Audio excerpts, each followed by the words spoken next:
benefit that I do see, I don't know, standing in Kerala and talking about international employment opportunities may not be a very sensible thing, because Keralites have been a tremendous success story in Middle East.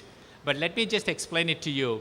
I was, on behalf of World Bank, not too long ago, had to go to Africa 2 times, to Ethiopia for a World Bank conference and to Nigeria.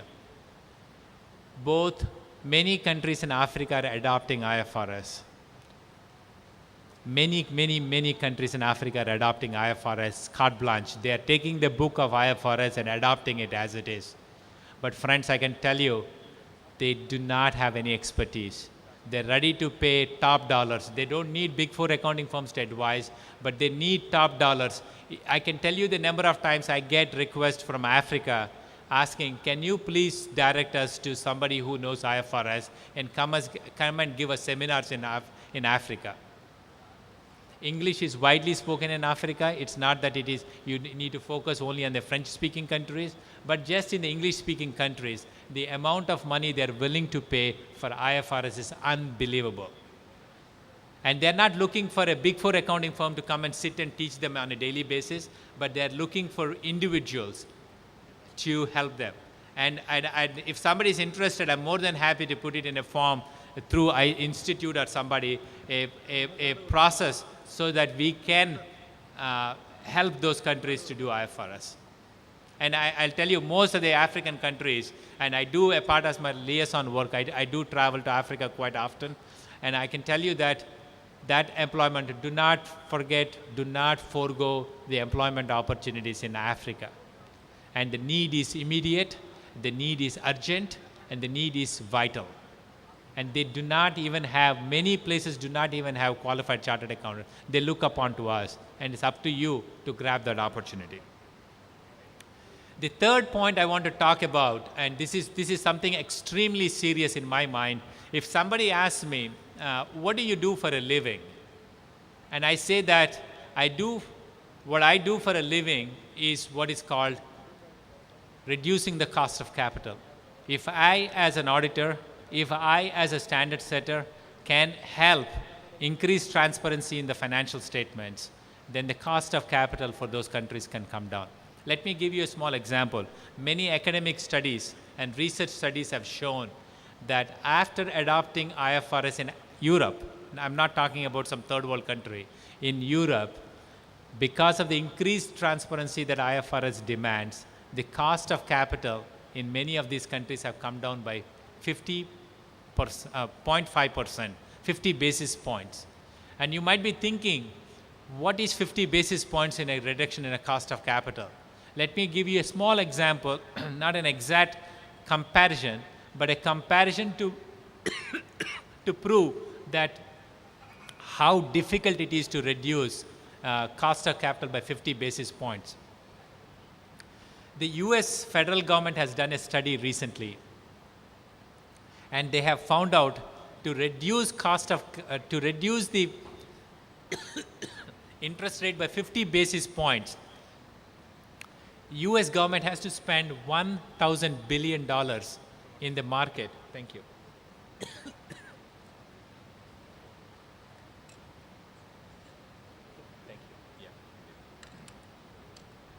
US government has made a study, $1,000 billion is needed to increase the capital, increase the funds in the market to reduce the cost of capital by 50 basis points. Friends, as auditors, as standard setters, we can do it without flooding the market with so much cash.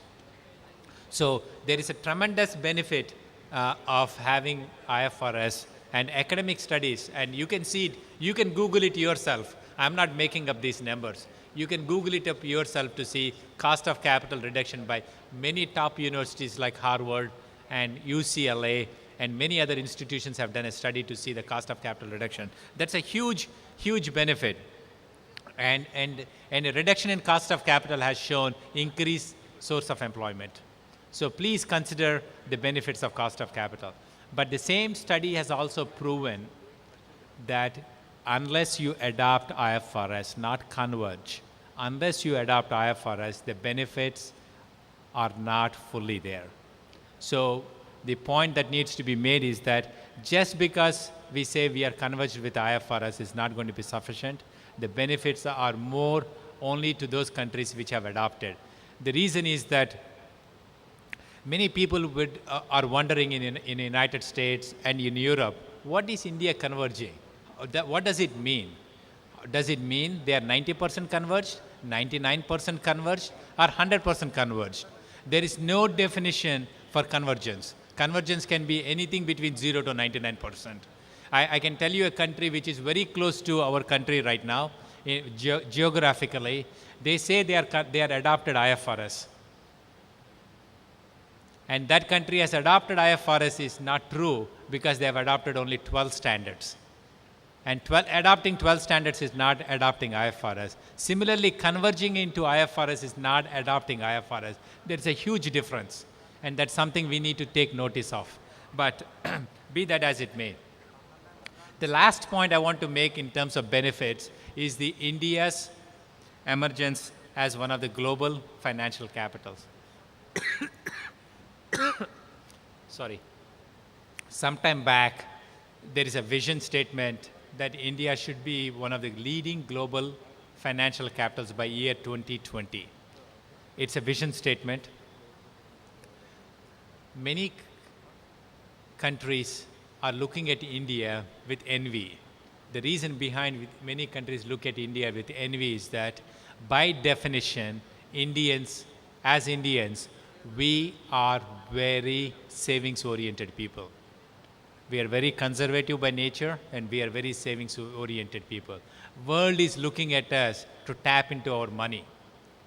World is dying to tap into our money. And I can tell you this with firm conviction that if India does few things correctly, we can rival Hong Kong, we can rival London, we can rival New York stock markets if because of our tremendous savings that we have in our capital markets, in our system.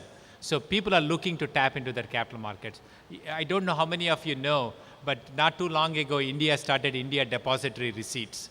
And only one bank has availed it today. That is a Standard Chartered Bank. I foresee many companies in the world trying to tap Indian capital markets. But just imagine if they come to India and if they have to do their books according to Indian accounting standards as against international accounting standards, how much easier it will be if they have to do it under international accounting standards.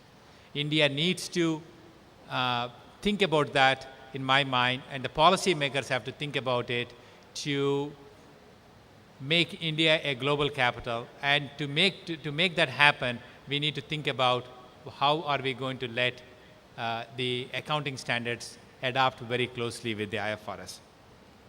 I've spoken about 4 benefits that I see, which are not often spoken, but which would be of quite significant value to all present, not just to some finer section of people, but to all concerned, it will benefit us. But what are the challenges do I see? What do I see as the biggest challenges in terms of achieving those 4 objectives?